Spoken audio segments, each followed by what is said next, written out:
为什么餐饮这么难？还有哪些机会呢？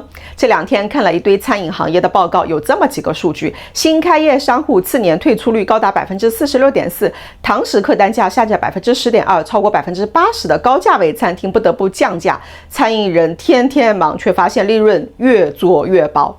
那么餐饮行业的毛利和净利到底有多少呢？在我的抖音小号做了一个调查，比如这位叫做碰碰胡品质湖南菜的网友说：小狮子，我来告诉你餐饮正餐的经营数据，毛利控制在 62% 到 68%， 其他费用占比是 8% 到 15%， 用工成本是 20% 到 25%， 水电燃气在 5%， 业耗和财务成本在 2% 左右。他叫我自己算净利润是多少呢？我数学不太好，你帮我算吧。还有一位豆花哥，他说毛利有 60%， 但是净利可能是亏的。以前只有房租 15%， 员工工资 15%， 现在增加了平台运营费用 15%， 还有节假日双倍工资和社保占比 12%。他说在深圳做餐饮30年已经亏完了。还有一位辣欢喜火锅城口店，他说纯利润不超过 8%， 生意好点能够高点，固定成本是差不多的，美团 5% 左右，抖音 3% 左右都很难。这位同志又是来考验我的数学的，叫我自己算。还有这个叫做菜心餐饮店的网友提出评论区，许多人没有正确的去计算利润，没有考虑到建店成本和折旧，小夫妻店2个人的工资等等。总之评论区的信息量实在是太多了，截止发视频已经有2900多条评论了。毛利看上去都是不低的，可是一层层往下扣，很多店发现辛苦干1年，净利润是个位数，甚至是亏损的。这么看来，餐饮并不是不赚钱，而是赚钱的不是餐饮人。那么钱被谁拿走了呢？房东吗？平台吗？供应商吗？辛苦炒了1年菜，才发现自己只是利润链条里最薄弱的一环。这个不是个人问题，而是行业的结构性困境。过去20年，城市商业地产是持续的上升，门面租金是顺势走高的。对餐饮而言，房租是一项刚性的支出，占据了经营成本的重要组成部分。更大的问题是在于合同结构，街边的店铺基本上是纯租金形式，但是商场就是要租金加上扣点加上物业费了。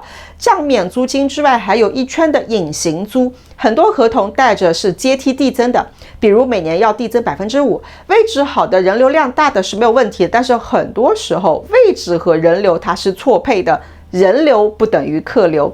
房租是固定下，但是餐饮的收入是高度波动的，工作日和周末、淡旺季和节假日，更不要说第1年的装修、设备、消防、烟道、押金等等成本了，这些都是刚性开支。所以商家必须要保证每天有稳定的现金流。那怎么保证呢？大多数的餐饮是不得不把外卖作为补充的入口了，用平台流量来对冲门店的不确定人流。外卖确实是能够补上部分的人流缺口的，但是带来的也是另外一种成本结构啊，平台抽佣。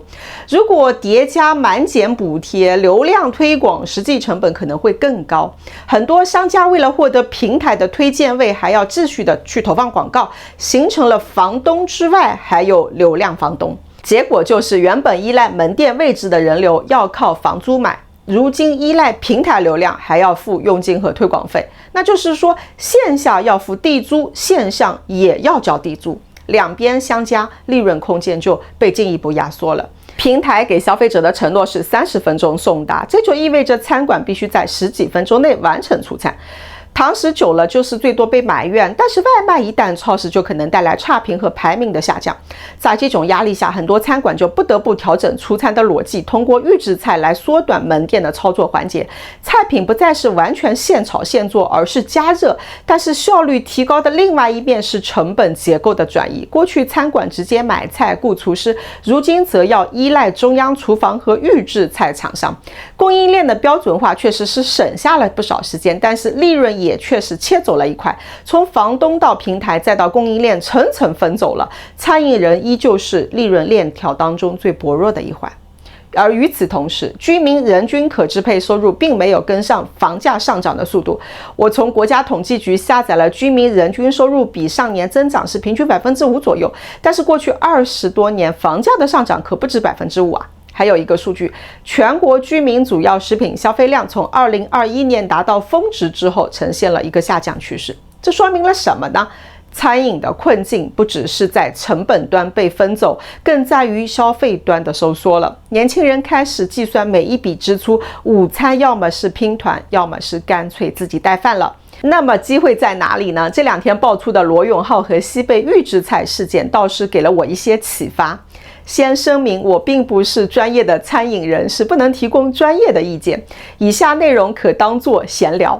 表面看是一次舆论事件，但是其实背后揭示的是中国餐饮的机会。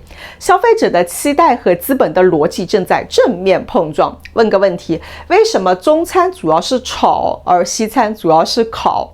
这背后不是餐饮偏好的偶然差异，而是历史的必然结果。自汉代以来，铁器就开始在中国普及了。人们发现这铁锅导热是很快的。当时汉朝国家已经统一了，人口开始增长了，而主要的燃料是木材，树木它是有限的嘛，燃料就开始紧缺了。炒要求是大火快熟，整个过程短则几十秒，长则就不过几分钟，极大的节省了燃料。而炖、煮、蒸则需要更长时间的加热，消耗燃料就要更多嘛。其次，在肉食相对匮乏的古代普通的家庭，炒菜是可以将少量的肉丝、肉片和大量的蔬菜相结合在一起，还显得特别的丰盛。这是一种古人的智慧。但炒菜成为主流，主要原因是宋朝。宋朝城市化兴起，夜市繁荣，餐饮业是竞争激烈，炒菜出菜快，变化多端，正好是满足了城市居民的节奏，可以说是当时最合适的快餐了。而宋朝植物油已经普及，使得食材在高温下迸发出独特的锅气，这种香气逐渐就成为我们中国人对食物文化的期待了。炒菜也慢慢成了家庭的日常，锅里热锅一冒烟，葱姜蒜下锅，声音和味道扑面而来，那是母亲的手艺呀，也是家的气息。对很多中国人来说，炒菜不仅是果腹的方式，更是情感的链接。无论是身处何地，一盘热腾腾的家常菜，总能唤起对家的记忆。正因如此，预制菜在中国大概是全世界最难推行的。它不仅要面对的是口味的比较，更要跨过的是文化和情感的门槛。对西方而言，标准化快餐它是一种安全感嘛，走进任何一家麦当劳，味道都差不多的。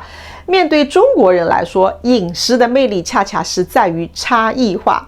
锅气的强弱，火候的掌握，调料的比例，每个家庭、每个地域都是有自己的坚持。比如，谁都烧不出自己母亲的味道。不是说预制菜不好，而是它触碰到了一种更加深层的文化期待。消费者要的是锅气和烟火味儿，而资本要的是标准化和效率。两股力量在餐饮行业当中拉扯了。有的餐饮品牌会继续压住供应链和预制菜，追求效率和规模，而有的则可以守住锅气和差异化，在情感和文化当中去寻找到自己的壁垒。真正的机会可能就是藏在这条分界线上，谁能在效率和文化之间找到平衡，谁就能活下来，并且活得非常好。好了，我说完了，一点点对餐饮行业的浅薄看法分享给你，文字版已经在书房了，明天见。